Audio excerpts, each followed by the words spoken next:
이스라엘 백성들이 그렇게 타협하고 합리화하면서 이 가나안 백성들을 조금 남겨두고 자기들의 노예로 부려먹게 되었을 때 이제 하나님께서는 천사를 보내어서 말씀을 전하셨습니다. 나는 너네들에게 분명히 이방인들과 언약을 맺지 말고 단을 허무르라고, 그리고 가나안 백성들을 다 내쫓으라고 이야기를 했는데 너희들이 어째서 그 말씀에 순종하지 않았냐 라고 말하면서 이제 결국에 그 남아있는 자들을 내가 내쫓지 않게 할 것이고, 그들로 하여금 너희를 찌르는 가시가 되게 하고, 또 그들이 섬기는 우상으로 말미암아 너희가 섬길 수밖에 없게 되는 우상의 올무가 되게 할 것이다, 이렇게 말씀을 하셨죠. 그래서 이에 백성들이 큰 소리로 울게 되었고, 그 장소를 우는 자들이라는 뜻의 복임이라고 이름을 짓고 주께 제사를 드리게 되었습니다. 지난 시간에 말씀드렸던 것처럼 이 이스라엘 백성들은요, 자신들의 이 작은 타협 하나가 이스라엘의 멸망으로까지 이어질 거라고 전혀 생각하지 못했어요. 그것까지 가지 않더라도 오늘 본문에 등장하는 것처럼 그 세력, 그러니까 모든 세력을 다 잃어버린 그 가나안 백성들을 그냥 조금 자기의 노예로 삼는 것이 큰 문제가 되겠는가, 이렇게 생각을 했고, 그것이 자기들을 괴롭힐 가시가 될 거라고, 그리고 그 우상들이 자기들을 괴롭히는 발목을 잡는 일이 될 거라고는 전혀 상상하지 못했습니다. 하나님의 명령을 온전하게 순종하지 않고 적당히 타협하고 합리화하면서 제멋대로 괜찮을 거라고 여겼던 그 행동 하나가 결국에 자기들의 발목을 잡는 일이 되어버리고 말았던 것이죠. 포도밭의 여우라고 하는 우화를 여러분들은 잘 알고 계실 겁니다. 이 울타리가 쳐 있는 이 포도밭이 있는데, 이 여우가 너무 배고파가지고 그 포도밭의 울타리를 겨우 해가지고 들어가게 됐습니다. 근데 그 포도가 너무 맛있어서 계속해서 정말 배가 부를 때까지 그 포도를 마음껏 먹었죠. 그런데 배가 너무 많이 배부르고 나니까 이제 울타리를 빠져나오려고 하니 몸이 끼어서 도저히 빠져나올 수가 없게 된 거예요. 그러다가 결국에 이 포도원 주인에게 잡혀서 죽게 되었다라는 것이 이 포도밭의 여우라고 하는 우화입니다. 당장 눈앞에 보이는 그 허기와 욕심 때문에 자기 목숨을 잃게 되는 그 어리석음에 대한 그 교훈을 우리에게 주는 우화인 것이죠. 아무리 배가 고프더라도, 포도가 맛있어 보였더라도 그 비좁은 울타리로 들어가지 말았어야 해요. 왜냐하면 포도를 먹고 나서 배부르게 되면 울타리를 지날 수 없게 된다라는 것을 그 전에 깨달아야만 했던 거죠. 하지만 그 포도를 먹게 되었을 때의 결과를 생각하지 못하고 이 여우는 당장의 허기 때문에 그 뒷일을 생각하지 않고 그저 배고픔부터 해결하자는 식으로 그렇게 들어갔던 것이죠. 어쩌면 이스라엘 백성들의 결정도 이와 같았습니다. 눈앞에 보이는 몇 가지 이유로 그 결정으로 초래될 그 결과들을 생각하지 않게 된 겁니다. 가장 큰 이유는요, 먼저 전쟁에 지쳐 있었기 때문이었을 거예요. 전쟁에 너무 지쳐 있다 보니까, 너무 오랜 기간 계속 정복 전쟁을 치르다 보니까 몸도 맘도 너무 지쳐 있었을 거예요. 그러다 보니까 이 전쟁을 빨리 마무리하고 싶다라는 생각이 들었을 거예요. 제발 전쟁이 끝났으면 좋겠다. 이제 전쟁 그만하고 싶다. 싸움 그만하고 싶다. 너무 힘들다. 그런 생각을 하다 보니까 이제 몇 안 남아 있는 가난한 사람들을 이렇게 보게 되면서, 저 정도 남아 있는 사람들이 우리에게 위협이 되겠어? 라는 생각으로 아마 그게 이어지게 되었을 거예요. 그러면서 그래, 이 정도 했으면 하나님도 인정해 주지 않겠어? 우리가 이렇게 많은 전쟁을 통해서 수많은 가나안 백성들을 몰아냈고 이렇게 이제 얼마 남지 않았으니까 이 정도 했으면 하나님도 인정해 주겠지 라는 생각으로 또 이어졌을 것이고, 또 그런 생각은 그러면 저 남아있는 가나안 백성들은 우리가 노예로 부려먹어도 괜찮겠다 라는 생각으로 이렇게 점차 그 생각이 발전되었을 거예요. 그렇게 포도 열매를 한 송이 한 송이 따먹다가 배가 불러왔는지도 모르고 있었던 것이죠. 당장의 그런 현실적인 계산이 하나님의 뜻보다 더 커 보였던 것이고, 그 일로 초래될 결과를 그들은 생각하지 못했던 거죠. 결국 그들의 불순종에 대한 대가로 이 남겨두었던 이 이방인들이, 가나안 백성들이 자기들을 괴롭히는 가시가 되었고, 그들이 섬기는 우상이 자기들을 괴롭게 하는 그런 우상의 올무가 되어버렸던 것이죠. 그래서 결국에 그런 하나님의 징계의 말씀을 오늘 본문에서 듣게 된 것입니다. 그리고 그들은 그제서야 말씀을 대언한 천사 앞에서 큰 소리로 울며 후회했지만 이미 늦어버렸어요. 게다가 그들은요, 하나님 앞에 울기만 했을 뿐 회개하지는 않았어요. 자기들의 삶을 회개하고 돌이키고 금식하고 죄에 엎드리면서 자기들의 옷을 찢으면서 하나님 용서해 주십시오. 우리가 돌이키겠습니다. 하나님 나아가 저희들에게 그 가나안 백성들을 모조리 몰아내겠습니다. 주님, 우리들의 이 결정들을 용서해 주십시오라고 그들은 회개하지 않았어요. 그냥 울며 후회하는 게 끝이었습니다. 이스라엘 백성들은 그렇게 전쟁을 임의대로 끝내고 가나안 사람들을 노예로 부려먹는 이 아주 작은 이익을 얻고는 가나안 백성들이 자기들을 찌르는 가시가 되고 이방인 신들이 올무가 되는 그런 상황에 놓이고 말았던 거예요. 게다가 우리가 아는 것처럼 이것이 결과적으로 왕정시대로까지 연결되고 그리고 북이스라엘과 남유다가 이방 나라에 의해서 멸망당하게 되는 그 결과로까지 이어지는 결정이 되어버렸습니다. 그러니까 가나안에 정착하면서 가나안 백성들을 완전히 몰아내지 않았던 아주 그 작은 거 하나, 아주 작은 거 하나가 그 큰 결과를 만든 것이에요. 우리는 이렇게 작은 것을 얻으려다가 큰 것을 잃게 되는 것을 소탐대실이라고 말을 합니다. 그런데 이런 문제는요, 단순히 이스라엘 백성들의 문제가 아니라 바로 우리들의 문제예요. 우리들의 문제. 당장의 이익이나 필요 때문에 또는 불편함과 어떤 고통에서 벗어나기 위해서 혹은 어떤 욕망과 탐욕을 채우기 위해서 하나님의 뜻을 왜곡하고 편한 대로 해석하고 자기 행동을 합리화해버리는 거죠. 간혹 목회자들 중에 당장의 쾌락과 욕정을 참지 못해 여신도들을 성추행하다가 그렇게 결국 목회를 망치고 가정과 교회를 파탄증역에 이르게 만드는 그런 경우를 우리는 뉴스를 통해 접하게 되지 않습니까? 어디 그뿐입니까? 은퇴 후에 노후 문제 때문에 연금과 전별금을 요구하다가 결국 그동안의 목회에 대한 것을 모두 헛된 것으로 만들어버리는 경우도 우리는 덜어 보게 돼요. 또 교회 건물과 재정을 자기 것으로 여겨서 그것을 계속해서 누리기 위해 세습하는 일들도 보게 됩니다. 또 여기 아시는 분들은 아시겠지만 어떤 교회에서 자기 차 바꾸고 집 넓은 곳으로 옮기고 소비 생활을 마음껏 즐기기 위해 교회 돈을 횡령했던 아무개 목사도 있었습니다. 그러고도 정신 못 차리고 해외에 나가서 또 사기를 치다가 결국에는 남은 인생을 범죄자로 살아야 되며 그 가정을 쑥대밭으로 만들어버렸죠. 결국 그 눈앞에 보이는 그 작은 이익 하나 때문에 인생이라고 하는 전체를 다 무너뜨려 버린 거예요. 근데 이거는요, 단순히 목회자들의 만의 문제는 아니에요. 우리들도 정말 상당히 많은 부분에서 그 작은 이익 하나 때문에 큰 걸 잃어버리는 경우가 많아요. 성도들도 자기 주머니에 들어갈 돈 생각 때문에 예배를 빼먹고 11조를 도둑질하고 성도를 거래 대상으로 여기고 쾌락과 욕망을 위해 해서는 안 될 행동들을 하기도 해요. 당장에는 어떤 이익을 얻기도 하고요. 정욕을 채워가면서 내가 원하는 것들을 얻어낼 수 있다라고 생각을 하겠지만 그 일로 인해서 내 인생이 망가지고 모든 삶에 내 주변의 모든 인생이 다 무너진다라는 것을 깨닫지 못하게 되는 거죠. 선악과라는 것도 마찬가지예요. 겨우 하나요. 겨우 열매 하나예요. 겨우 열매 하나. 그렇다고 해서 열매를 뭐 수십 개 먹은 것도 아니에요. 딱 하나 먹었어요. 그거 열매 하나 뭐 별거 아니겠지. 하지만 별일 아니라고 여겼던 그 작은 일이 얼마나 큰 결과를 초래하는지 우리는 아담과 하와를 통해 잘 이해하고 있습니다.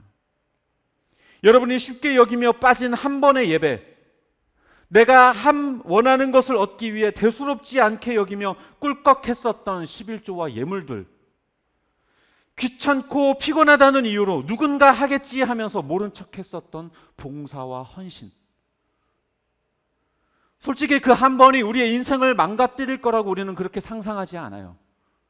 그냥 열매 하나, 작은 타협 하나라고 생각하지 그것이 내 인생 전체를 무너뜨릴 거라고 우리는 전혀 상상하지 않아요. 그런데요, 그게 우리의 인생을 좀먹고 갉아먹으면서 결국에는 무너뜨리게 됩니다. 통나무 집을 무너뜨리는 가장 큰 적은 뭔지 아세요?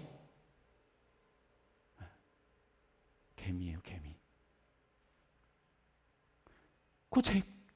코딱지만한 그 개미 한 마리. 그게 뭔데? 그러나 그 개미들을 그냥 내팽개쳐고 놔두다 보면 그 개미가 그 나무를 갉아먹다 보면 그 집이 무너지고 말아요. 대수롭지 않게 여겼던 그 하나가, 그 한 번이, 그 한 번의 타협이, 그 한 번의 욕망이 여러분의 인생을 완전히 무너뜨릴 수도 있어요. 마치 배불리 먹은 포도 때문에 울타리를 빠져나가지 못해 목숨을 잃게 된 그 여우처럼 언제 그 심판이 우리에게 다가올지 모릅니다. 말씀을 정리하겠습니다. 이 사사기 책의 이름은요, 영어로 하면 저지스예요. 저지스. 즉 재판자들이라는 뜻이죠. 이 단어처럼 하나님께서는 이 사사시대에 하나님께서 이스라엘을 통치하시며 하나님의 법대로 판단을 내려줄 사람을 세웠고 그들을 사사라고 부른 것입니다. 따라서 사사들이 없었을 때에는요, 인간들 스스로 그렇게 하나님의 법을 지키며 살아야만 했어요.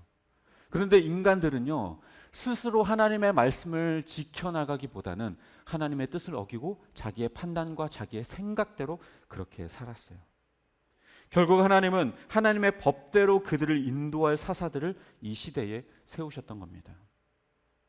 인간 사회에도요, 사법부와 입법부가 있습니다. 입법부는 법을 만드는 것이고 사법부는 법을 집행하는 것이죠. 그런데 만약에 사법부가 입법부의 경계를 넘어서거나 입법부가 사법부의 경계를 넘어서려고 한다면 이것은 민주주의에 굉장히 큰 위협이 될 수 있는 일이에요. 하물며 하나님께서 세우신 법을 지켜야 할 인간들이 그것을 지키지 않는다라고 하는 것은 결과적으로 스스로가 저지, 즉 재판자가 되려고 하는 행위인 것이고 결국 하나님께서 만드신 법을 무시하는 행위가 되어버리는 거예요. 즉 사법부로서 사법부의 역할을 그리고 입법부의 역할을 내가 하려고 하는 것이죠.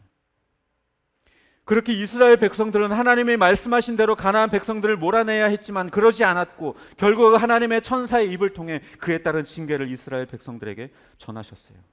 전쟁이 지겨워서 너무 지치고 힘들어서 그들을 노예로 사용해도 좋을 것 같아서 그렇게 하나님의 뜻을 자기 맘대로 그냥 해석해버린 거예요. 당장의 허기를 채우려다가 울타리에 갇혀 목숨을 내어준 이 포도밭의 여우처럼 전쟁의 고통을 벗어나려고 가나안 백성들을 노예로 삼은 이 이스라엘 백성들은 결국 그 올무에 갇혀버리게 된 것이에요. 우리도 눈 한 번만 딱 감으면, 한 번만 딱 타협하면, 한 번만 외면하면 당장 눈앞에 얻어지는 것들이 있거든요. 내가 봉사하지 않아도, 내가 헌신하지 않아도 눈 딱 감으면 누군가 하겠지라고 생각하고 가만히 앉아 있으면 내 몸이 편하거든요. 11조 한 번, 감사헌금 한 번, 예물 빼먹고 훔쳐먹으면 나에게 그만큼의 이익이 나에게 돌아오거든요. 그냥 눈 한 번 딱 감으면. 예배 한 번 딱 빠지면 그 순간 내가 얻을 수 있는 것들이 참 많거든요. 쉴 수 있고 즐길 수 있고 내가 원하는 일들을 행할 수 있고 그런 생각들이 들기 때문에 그 한 번의 예배를 빠뜨리고 그것이 한 번이 두 번 되고 두 번이 세 번 되고 그렇게 계속해서 우리의 삶을 갉아먹어요. 여러분들 분명히 알아야 될 것은요, 죄는 결코 가볍지 않아요. 절대 가볍지 않아요. 그것은 결코 작은 게 아니에요. 하나님의 말씀을 어기고 그 뜻을 어기는 것, 우리는 정말 작게 여기는데 절대로 작지 않아요. 그 하나하나가 누적되고 쌓이고 쌓여서 우리들의 삶을 무너뜨립니다. 하나를 내주면 모든 걸 내주는 것이고 작다고 여긴 것이 목숨을 빼앗을 수 있습니다. 우리가 얼마나 많은 영역에서 타협하고 있는지, 얼마나 많은 우상을 숭배하며 살아가고 있는지 우리는 우리의 삶을 점검해 볼 필요가 있어요. 그리고 우리는 회개해야 해요. 근데요, 이 시대에는 어느샌가 회개가 사라지고 있습니다. 그걸 느끼시나요? 회개하지 않아요. 통회하지 않아요. 하나님 앞에 죄 때문에 애통하면서 금식하지 않아요. 정말 그냥 내가 죄 졌구나. 예수님의 피가 용서하겠지. 설교 시간을 그냥 유익한 정보를 얻어가는 시간이라고 생각을 해요. 그리고 내가 실천할 수 없을 것 같은 이야기는 아예 그냥 내 기억 속에서 지워버려요. 그리고 내가 듣기에 좋은 소리만 기억하고 회개하지 않아요. 말씀을 듣고 내가 이제껏 이렇게 살았었구나. 바꿔야겠구나. 하나님, 이것이 이렇게 큰 죄인지 몰랐습니다. 용서해 주십시오. 하지 않아요. 예수님께서도 이 세대를 가리켜 뭐라고 말씀을 하시냐면 피리를 불어도 춤추지 않고 곡하여도 울지 않는 자들과 같다고 한탄하셨어요.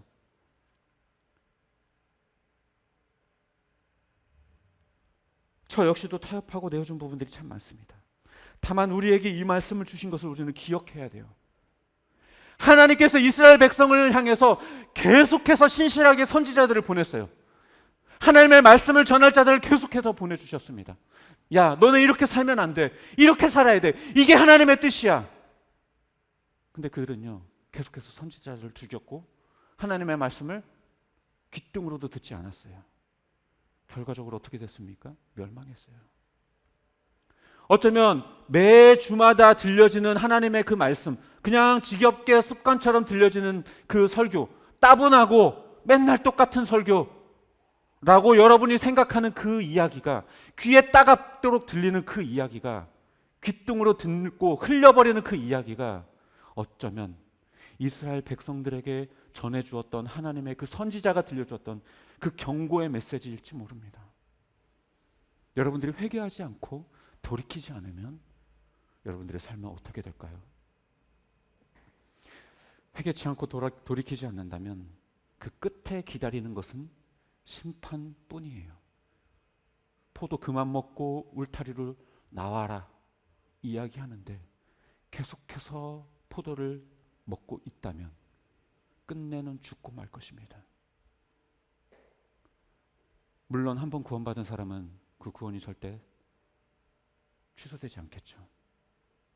그러나 회개하지 않는 인생, 죄를 가볍게 여기는 인생은 미안하지만 그것은 가짜 구원입니다. 구원받은 게 아닐 거예요. 정말 구원받았다면 죄에 대해서 통회하고 내가 작게 여기는 부분들을 깨닫고 그것들을 찾아내서 회개하고 엎드리고 금식하고 통회해야 돼요. 하나님 용서해 주십시오. 나의 죄를 용서해 주십시오. 아무리 이미 용서받은 인생이라고 하더라도 회개해야 돼요. 회개하지 않는다라고 생각하는 건 그건 구원파입니다. 계속해서 우리의 삶을 회개하고 돌이키고 말씀을 통해 나의 죄를 발견하고 나는 이 정도는 괜찮겠지, 이 정도 남겨놓는 건 괜찮겠지 하지 말고 나에게 그 잣대를 정말 정확하게 들이대서 회개하셔야 돼요.